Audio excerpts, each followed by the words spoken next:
Hi, today I'm going to be reading out to you out of my latest book, A Stone in My Sandal, chapter 19. I think it's so appropriate to what the world is going through today. There was pandemonium in Goshen. Mushy and Aaron stood in the open space where the elders gathered. I could sense their apprehension and even Mushy's self-doubt. He had spent endless hours seeking the Lord God, talking to him, bearing his heart, and even asking him to lift the burden off him, to give the leadership to someone else. But the Lord was very clear. Mushy was the one to lead this rabble of humanity out of Egypt and into the promised land. Endless hours of prayer for those who are still not committed to Yahweh. I interceded along with him. He didn't see the angels who came to minister to him during these times. The angels who brought strength of heart, those who brought courage, still more bringing hope, joy, and comfort. And then always Gabriel, he who stands in the presence of the Lord God. This time he came and gave Mushy a scroll. And even while Mushy couldn't see it, I did. I saw Gabriel put the scroll into Mushy's heart. The deeds of the next part of Mushy's journey, all he was to do and achieve. All that was to happen over the next while, and the Lord God had planned for Israel as a nation, their impact on the world and generations not yet thought of. I saw Gabriel stretch out the scroll of destiny over the entire Hebrew race. Into their hands was put great authority and destiny stretching forward into many generations. I saw blood on the scroll and triumph.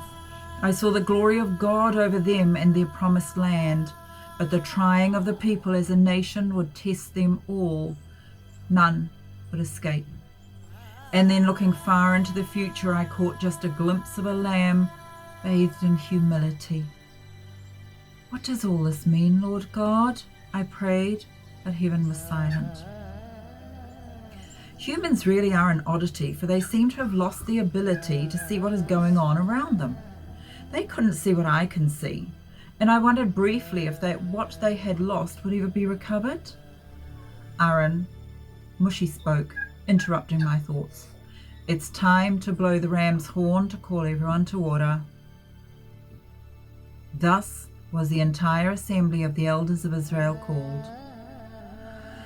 We waited patiently till all leaders and elders, Israeli, Egyptian, and alien alike, had gathered. A little way off, I could see crowds of people coming to listen and watch. A hush settled over the land.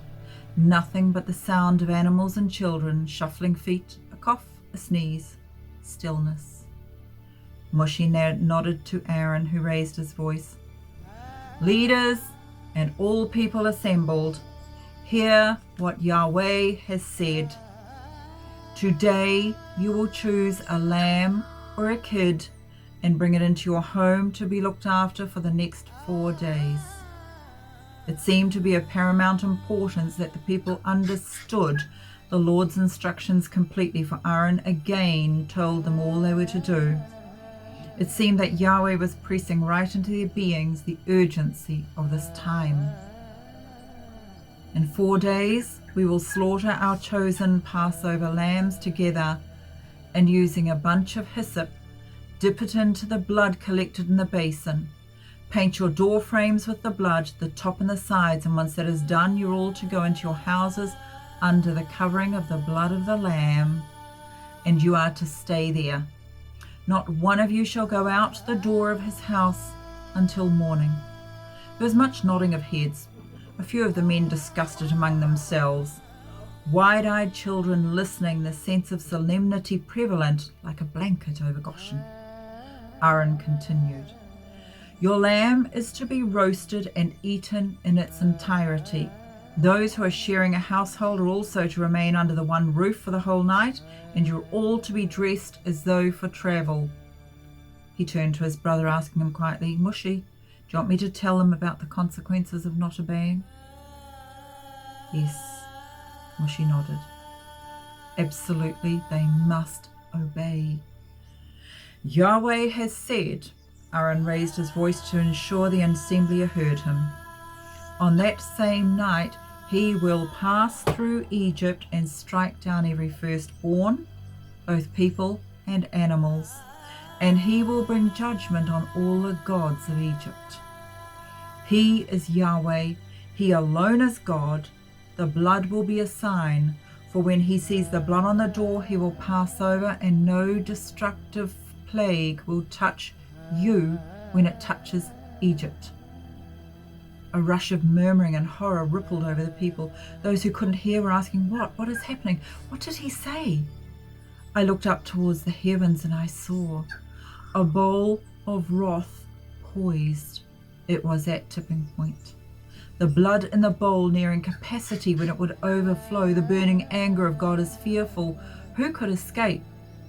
Snatches of conversation drifted back to us. The Egyptians and outsiders were anxious for their families. Already some of the men were turning around, making ready to go back to Egypt to persuade their friends and family. Save them if they could.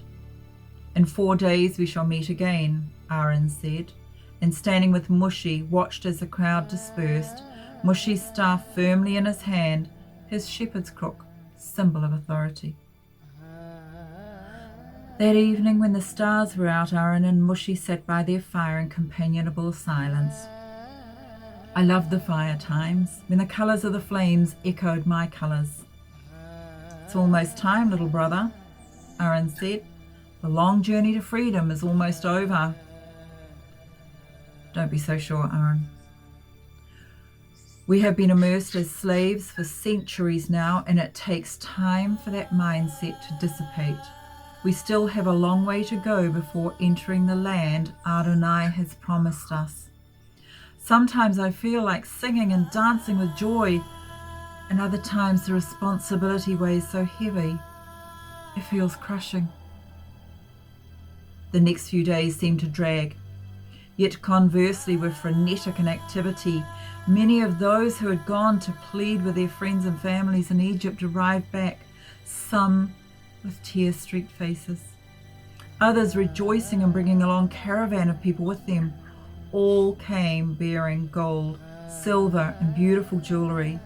Some came back with gifts of animals, fine linen and pottery, beautiful acacia wood, and sandals made most finely.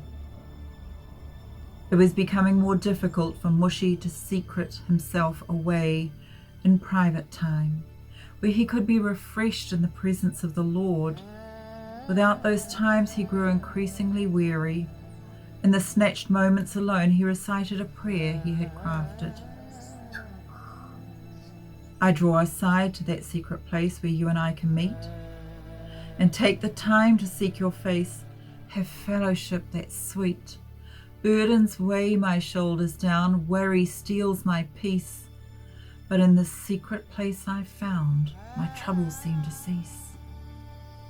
Such sweet communion we do share, what joy seeps through my soul. Your love overcomes my deepest fear, your faithfulness I know. Now quietness, rest, and joy is mine. The world has slipped away from your presence pure and so divine. My heart can never stray.